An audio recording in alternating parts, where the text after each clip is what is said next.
I wanted to sort of pivot a little bit to filmmaking and ask, in your working with directors, filmmakers in Hollywood, and how digital has affected their process, like from your perspective, in terms of has it made it easier for you to work with people or harder? Yeah, no, digital technology, especially for movies, the editing is so mind-blowing.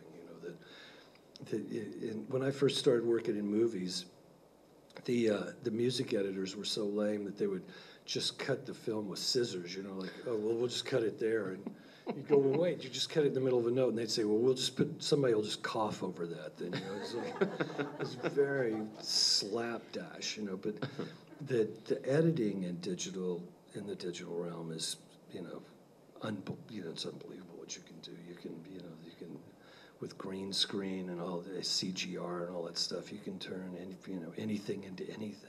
Yeah. Photoshop, on the moon or something. So it makes it easier for you then, but also I would guess harder because you can go anywhere. I mean, you have infinite, there possibilities. Could be, that's right.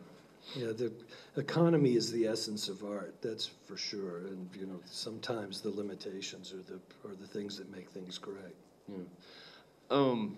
In terms of music and your production technique and kind of how you approach making a record with an artist, do you have conversations before you get started on projects with sort of they understand where you're coming from in terms of, your approach to kind of embracing the analog and having... Yeah, well, I think people kind of know by now. True. We've been doing it long enough, so people know what they're getting into when they call us up. Yeah. Are you glad to see kind of this resurgence of the vinyl and embrace like the tube amps? You're seeing tube amps, people are buying those again, and it's like sort of come back. No, very much so. I mean, it just I'm glad that people. I just sequenced. What record was it? Oh, the Jeff Bridges. I did a record with Jeff Bridges after we did Crazy Heart, and we sequenced the CD and the digital release.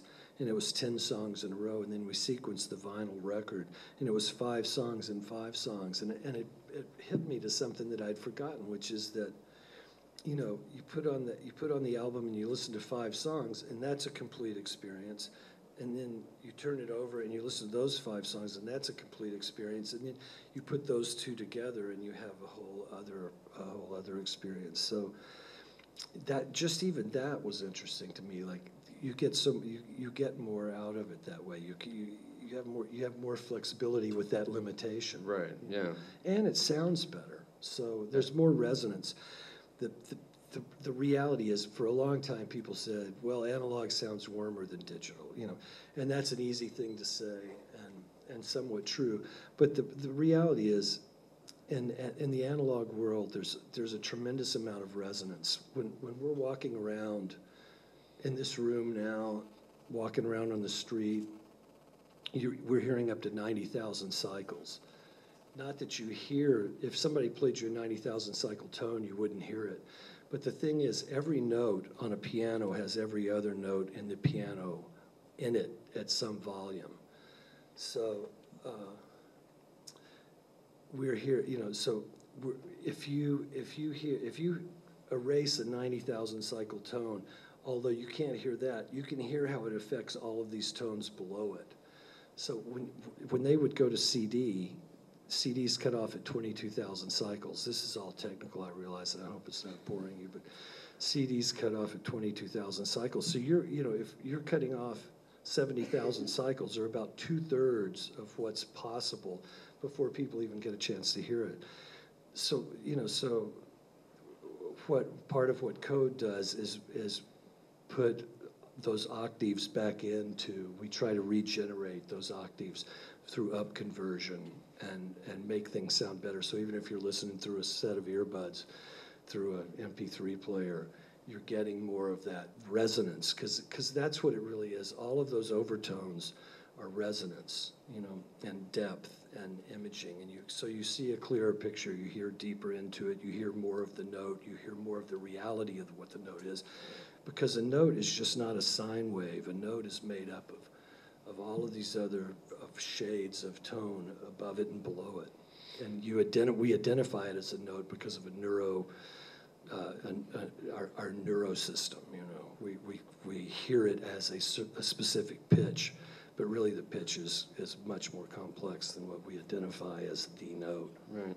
And we were sort of talking about this backstage, but I wondered, with the industry sort of being slow, as you were saying earlier, to come around and sort of embrace this, you know, adaptive mastering, is it sort of is like you have to hear it to know it and then fall in love with it? It's harder to explain to someone and say, oh, you must, you know, versus being played something and hearing the difference? Well, you know, first of all, the audio world is mysterious. It's much easier to look at a picture. Right. If you look at a high def video monitor and a low def video monitor, it's much easier to grok the difference immediately. Whereas if you hear it, hearing is subliminal. Our hearing is an interesting thing. We hear 360 degrees. We hear like bats do. Hearing sonar, you know, we don't hear, like we look in front of us, but we hear up, down, back, all around, you know. So I forgot, where was I? Oh, well, just in terms of being the industry being slow to sort of respond and, you know, see this as something valuable because it's a lot more difficult. Oh, yeah, well, so, you know, it was kind of easier to let people know about high def television because right. We could go into Best Buy and see the difference right there. It's more difficult to put a presentation together and distribute it that people can start telling the difference. But look at these issues of quality. Like, we can get water out of the tap for free all day long, and yet we buy bottled water, you know. And we've upgraded to high definition television. So there's a process going on now that's going to hit people to what the possibilities of sound are. That's the main thing. We just don't have these one, you know, we don't have this one possibility. Right.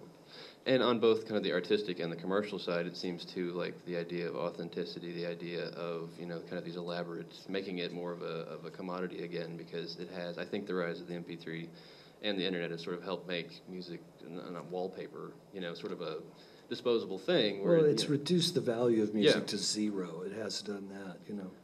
But with this sort of, you know, renewed attention to it, it's making it more of something to be, you know, collected or treasured or prized that it wasn't maybe, you know, 10, 15 years ago. Well, that's right. And it's interesting that the one part of the recorded music world that's growing is vinyl. Right.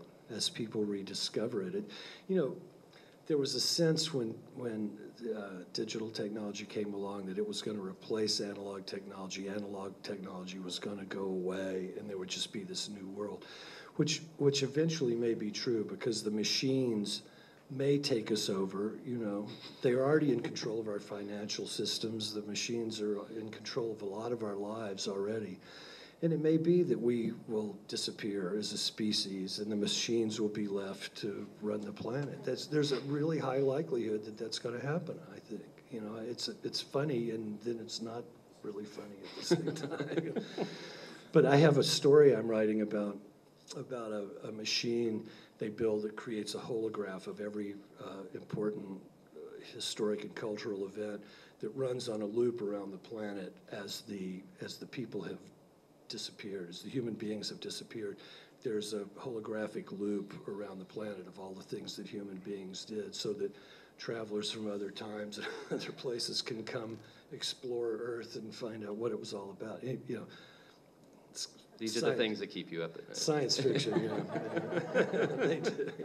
Well, I got kids, I worry about these things. You know. Do you feel,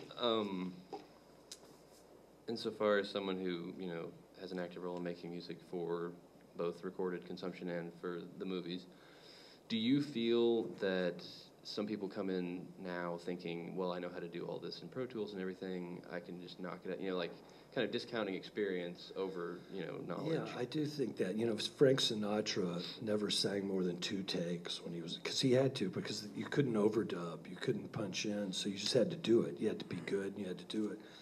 These days, I was watching a television show the other night, an awards show, and probably 2/3 of the people couldn't hit a note. You know, they couldn't hit pitches. Right. And I thought, yeah, that's a result of auto-tune. You know, yeah. We've gotten lazy. We don't have to hit the notes anymore, so we don't. We'll just give it to the machine and let them make us perfect. Right. And I think too that's why you have an artist like, just off the top of my head, like an Adele, someone like with a genuine talent, and that's why they sort of rise to the front, because people go, that's that human thing of just responding to another person that has that talent. That's the thing we all respond to. It's all storytelling.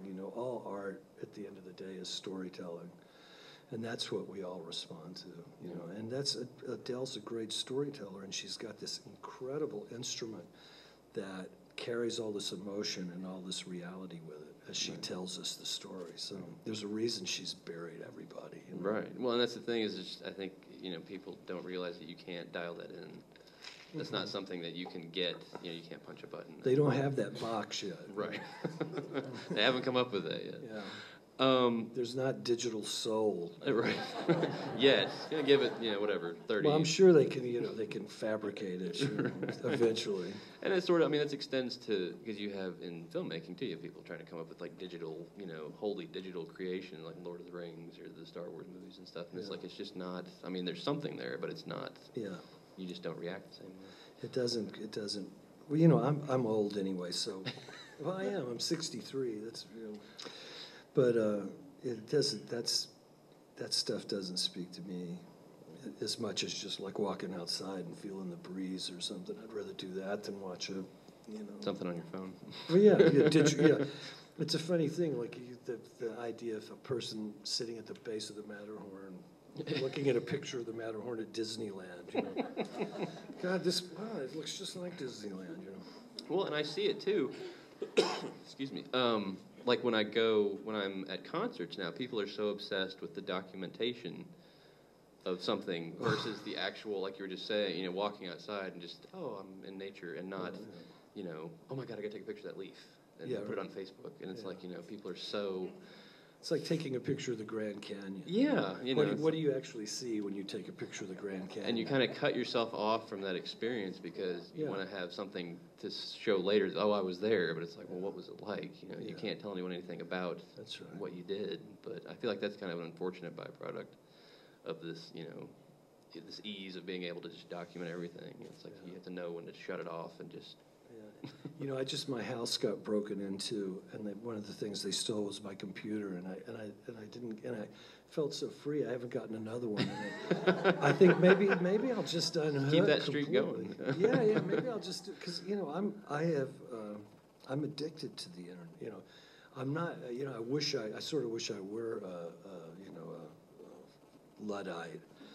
Because I'm the other thing, really. I'm completely. I get consumed with a video game, and I'll spend. I could spend 3 or 4 days like solving a game, or and do nothing else. And so that's my addiction runs in that area. So I'm kind of digging it. Like so much time. Maybe I'll start playing guitar again or something. It's like your whole day is opened up. Yeah.